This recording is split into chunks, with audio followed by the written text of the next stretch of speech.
go. I'll give you this analysis here. I want to go next. Love forever. Love forever. Life is too short. Just don't waste it with no disco.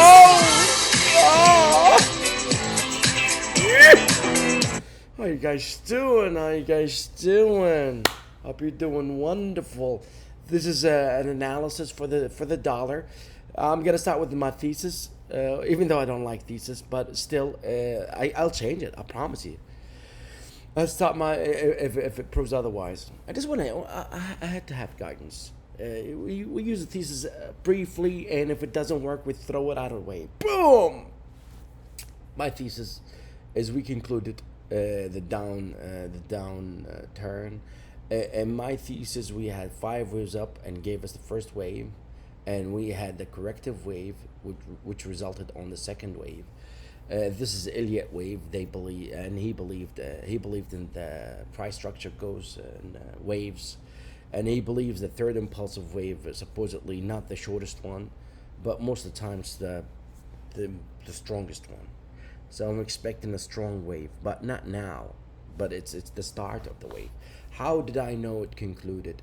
I usually, what I do usually, I use even in the Dow, when at the low of March, that we had 5 waves down and it became A. Some people call it A1. So let me call it 1. Let me part of the group. So wave 1, the Dow has 5 waves down. And usually the fifth wave have the negative divergences, and that's one of the reasons why I said that that we were concluding 5 waves down back then. Now we have the same thing with the second wave, which was a C wave. We had divergences with the MACD histogram and some other divergences. So that's why I posted that video, even though I was hesitant. I'm still hesitant. I'm a human being like you guys. I'm not. I don't know the future. So I posted that video, and I was hesitant that the dollar is going to conclude at this level. I used the monthly time frame for the trend line, and the Fibonacci retracements, and the Fibonacci extensions. So extension is this boom, gives you a number, an extension.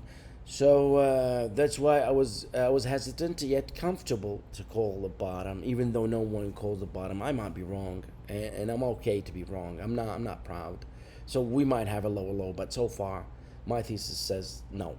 So I told you guys how do I know the conclusion or termination of moves because of the negative divergences.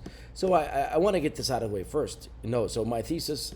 We going through impulsive wave up. So we go into the conventional technical analysis. Now this is the daily time frame for the dollar. So as I said earlier about the divergence and the extension, which gave us this moment. So what happened last week? Last week what happened? We have this bad boy right here. We established the bottom and we tested the bottom. So far we succeeded in that bottom. If we had we filled this gap, which is really good. I thought this gap will give us an area of supply. It did, but thankfully the buyers overwhelmed the sellers. Even the 10-day moving average, the buyers overwhelmed the sellers. Which the sellers overwhelmed the buyers here twice. So if we had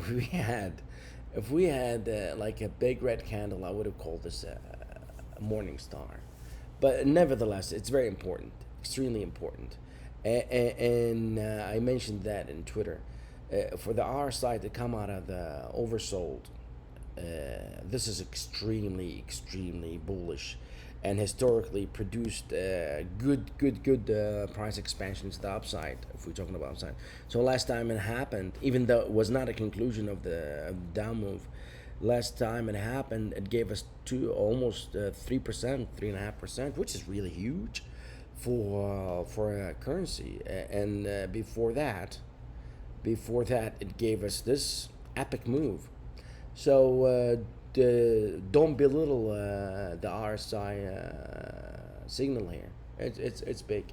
So we have the conclusion of second wave in the weekly time frame, and we have the RSI beautiful signal, and we have the histogram here hopefully going over zero very soon, and we have the buyers overwhelming the sellers in the gap, filling the gap and going beyond the gap, and the 10-day moving average. Yet the sellers overwhelm the buyers in this area, which is understandable. Nothing goes up in a straight line.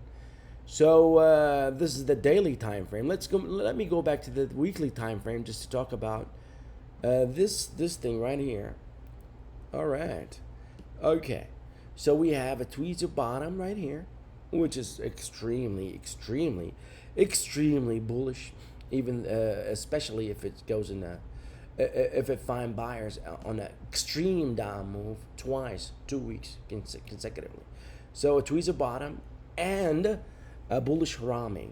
A bullish Harami, it needs confirmation. Yet it's really good. And it closed inside of the Bollinger Band, which gives us a mean reversion trade. Usually goes back to the 20-day moving average, even though it's downsloping. So I'm not saying it's going to be beautiful and dandy, but it should test this one. In my experience, at least it should test the 10-day moving average, 10-day period average soon. So the mean reversion means you come inside of the Bollinger Band and you test the 20-day moving average day or period, like what happened here. Like many times, you could look at the Bollinger Band and how it works.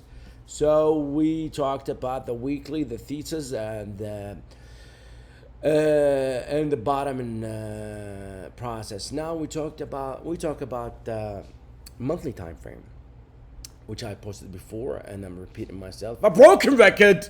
That's me. And we have the same thing in the monthly, even though the monthly didn't finish yet. We have a tweezer bottom, even though it didn't finish yet. So it's stupid for me to say, but I'm gonna mention it anyway. So if we close inside of the Bollinger Band, it's really in the month. That's really bullish. That means mean reversion will take us to the same thesis, 97. So let's talk about in the past. This is, in my point of view, this is the dollar.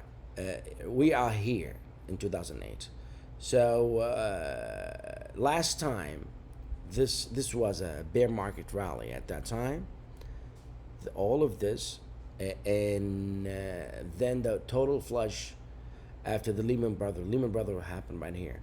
Boom, the dollar went up.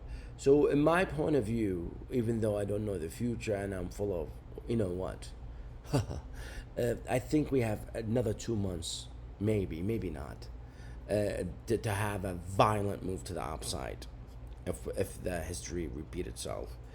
But according to Elliott, the third pulsive wave is very, very soon.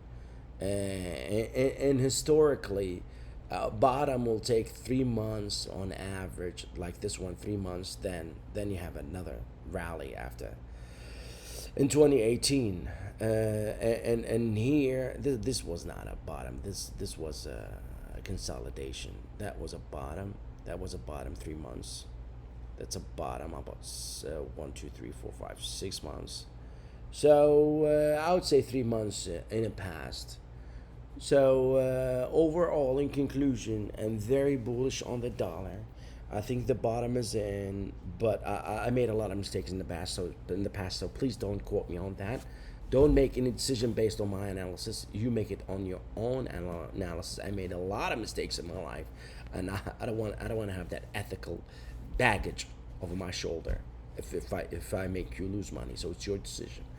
But usually the bottoming process takes months. Yet, according to Elliott wave, third wave is very impending and it's very close. I really don't know the future. All I want now is just to go to a beautiful place like a Shangri-La. You know what I mean? And oh God. This is a beautiful remake of a beautiful big band song, and everything sounds better with disco. You kisses take me to Shangri-La. Shangri-La, baby. I wish you guys the best. I think the dollar is bottoming. I think the bottom is in. I might be wrong. Good luck for everybody. You make your own decisions. This goes forever.